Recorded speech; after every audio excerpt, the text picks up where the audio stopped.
భారతీయ సంతతికి చెందిన astronaut Sunitha Williams 286 రోజుల పాటు అంతర్జాతీయ అంతరిక్ష కేంద్రంలో ఉండి ఇటీవలే భూమి మీదకు వచ్చిన ఆమె మీడియా సమావేశంలో మాట్లాడుతూ కొన్ని ఆసక్తికర విషయాలను వెల్లడించారు.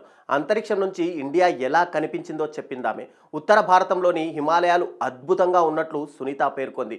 హిమాలయాలు అమేజింగ్గా ఉన్నట్లు చెప్పిన ఆమె ఆ ప్రాంతం నుంచి ప్రయాణించిన ప్రతిసారి తన తోటి ఆస్ట్రోనాట్ విల్మోర్ హిమాలయాలకు చెందిన అద్భుతమైన ఫోటోలు తీశారని, ఆ శిఖరాలు అద్భుతంగా ఉన్నట్లు సునీత చెప్పింది.